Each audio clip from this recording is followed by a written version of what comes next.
Hey Gadget Groupies, we've got an exciting one today as LG is making sure we've got a beast of a flagship to play with before we start heading into the holiday buying season. The V10 is a step towards merging a power user device with a more fashion-forward design.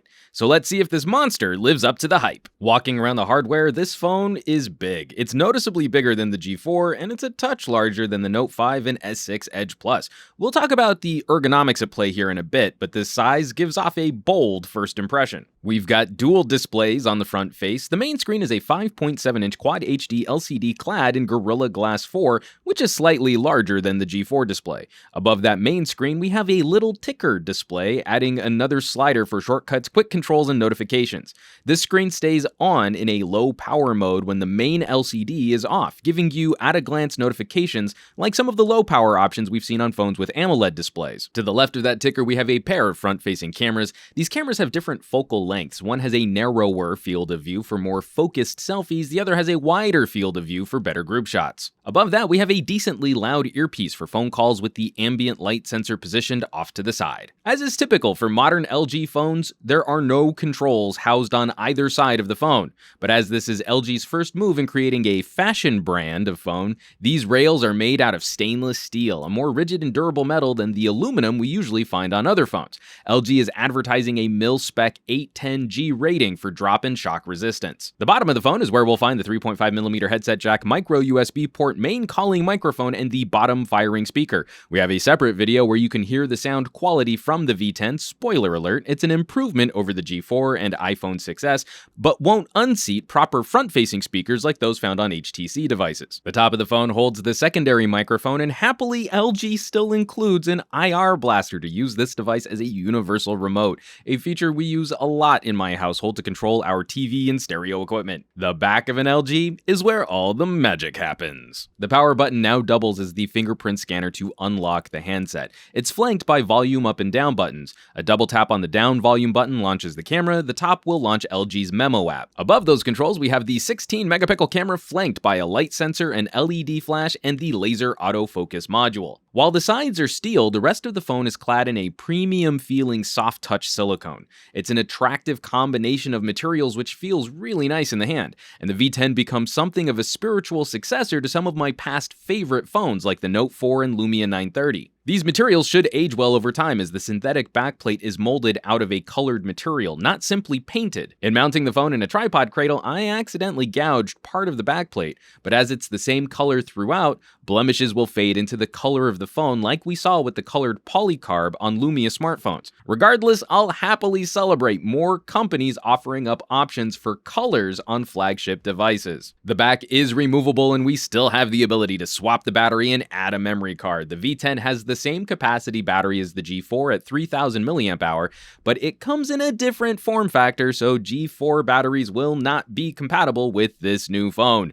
The V10 does not come with wireless charging as standard, but LG says they will be selling replacement backplates that will enable that feature in the future. While the screen size has increased, brightness seems to have stayed the same as the G4. Where this is still an improvement over the G3, it's noticeably behind Samsung's high contrast, high brightness modes found on recent phablets. In that we have the same Qualcomm 808 processor on board as we had inside the G4, LG seems to have tweaked or refined their software. The G4 isn't a slouch navigating the UI, but the V10 just feels a touch snappier most of the tasks I throw at it. From booting up to launching apps to processing video, everything seems a little smoother here. This is totally anecdotal, but it does feel like an improvement. Having an extra gig of RAM over the G4 might be contributing to multitasking performance. We've come to know this Qualcomm 808 chipset fairly well, and there aren't any surprises here when it comes to things like gaming performance. Firing up Marvel's Future Fight, the game is totally playable, but we won't get quite the same frame rate nor the fancy lighting and particle effects that we see on the Note 5.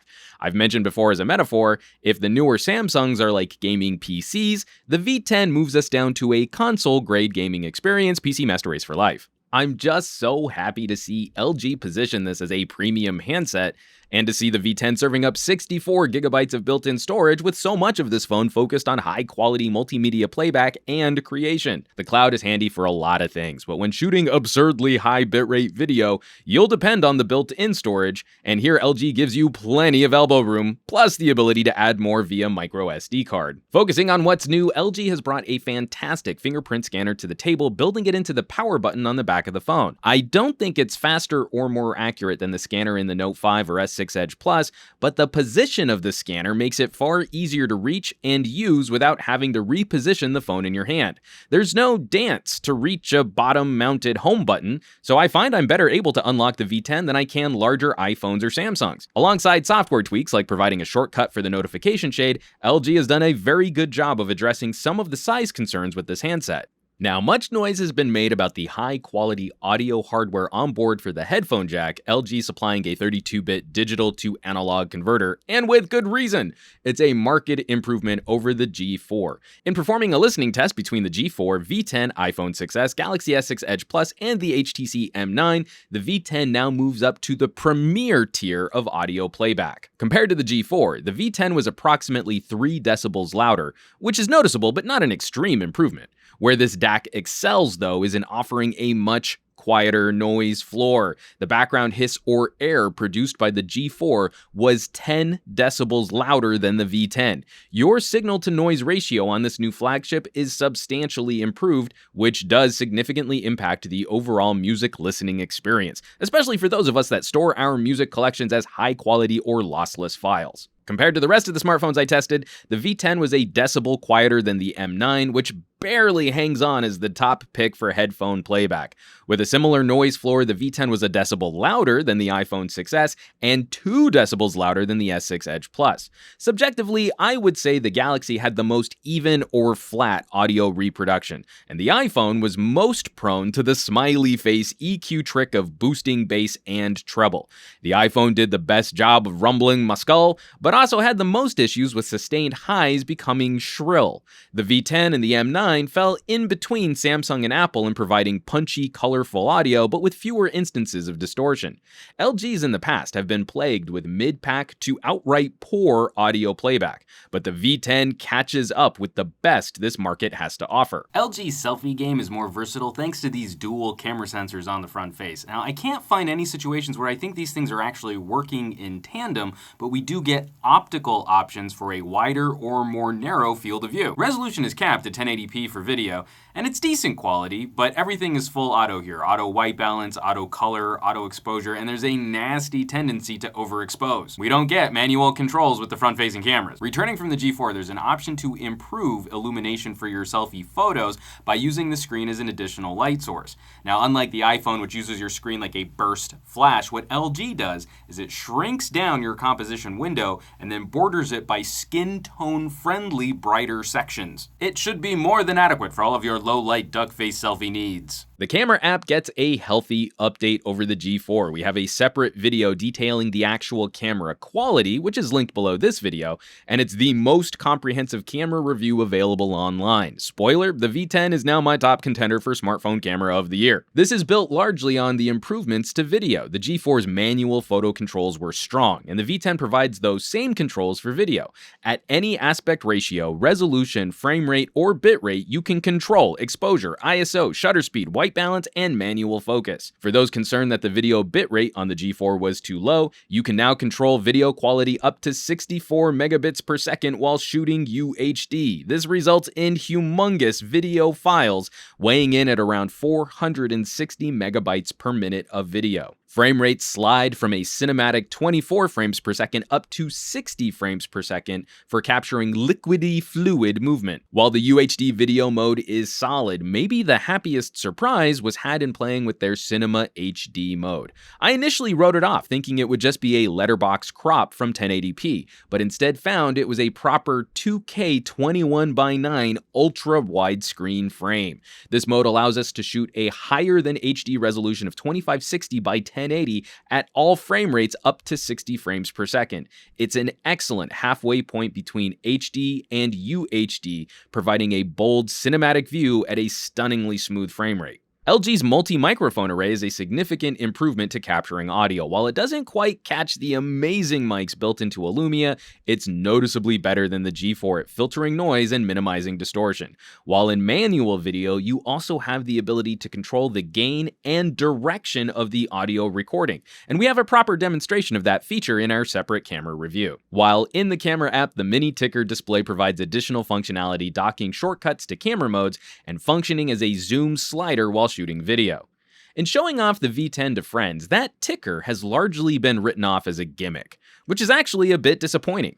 Hardware options like these are never revolutionary, but previous incarnations of info delivery, like the low power modes on AMOLED screens, are usually appreciated by their owners. That you don't have to turn on your phone to catch a notification or have fast access to a flashlight app, I think is a nice lifestyle touch. When the phone is on, that ticker will automatically collect your most recently used apps, but you can dock specific apps and contact shortcuts.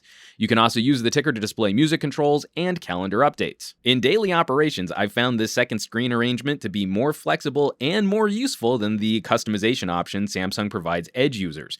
And it's appreciated that these additional shortcuts don't take up screen real estate on my main display. Like recent Samsungs, LG provides a terrific one-handed mode by swiping across your bottom dock. It pulls the entire display down to roughly 1/3 the size for easier one-handed reach.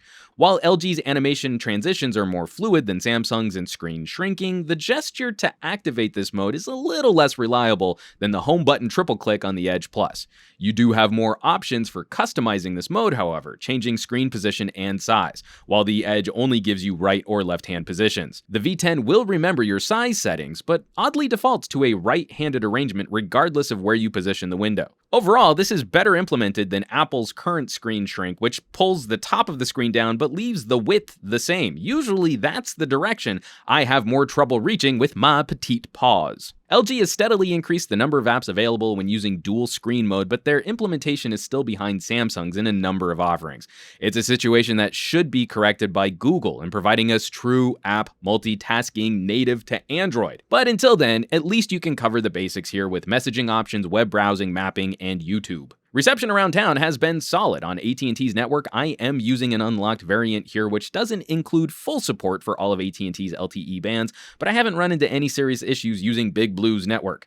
This combo of steel and silicone consistently provided slightly better signal reception than Apple's all-aluminum iPhone 6s, but was usually beat by around 4 decibels when compared against the Note and Edge Plus.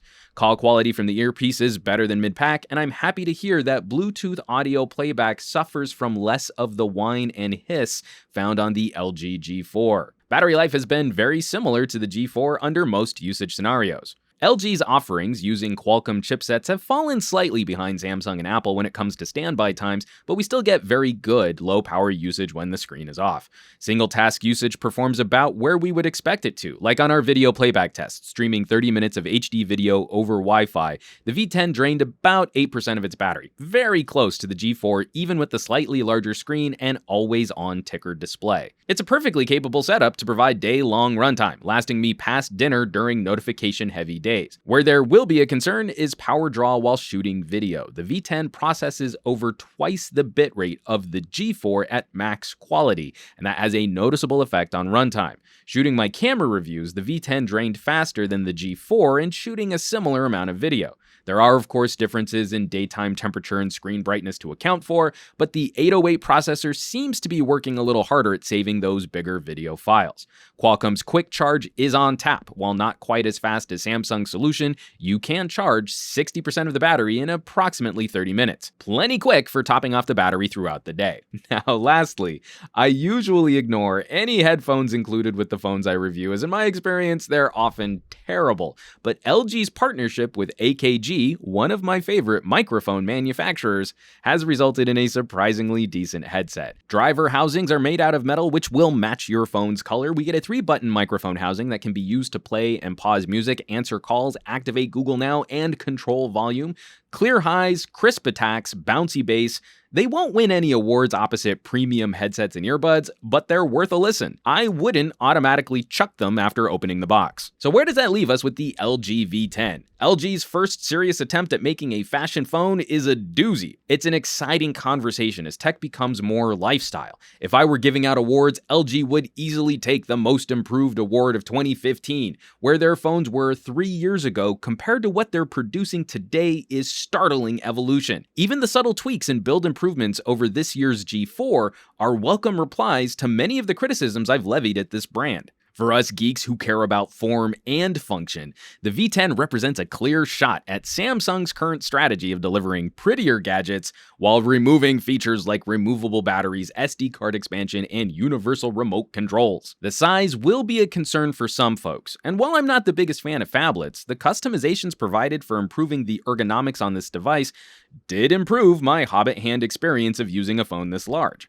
While the overall footprint has grown, the screen-to-bezel ratio still falls in favor of the V10 over the iPhone 6s Plus and Apple's larger forehead and chin bezels. This phone is designed to be prettier, but I'm happy to see LG actively advertise durability as a feature, which is also influenced by the overall size. That this total package is likely to arrive with a price tag somewhere around $700 is nothing short of stunning. It's a tremendous combination of design and technology features, which may undercut the 64GB Galaxy S6 Edge Plus by $200 or more. The V10 is another solid step in the right direction for this company, targeting folks who want a more stylish device without abandoning power users or content creators in the process. This year, I've reached for the G4 more than any other phone I've reviewed, and this new fashionable phablet might just be the device I've needed to side with LG as my favorite Android manufacturer.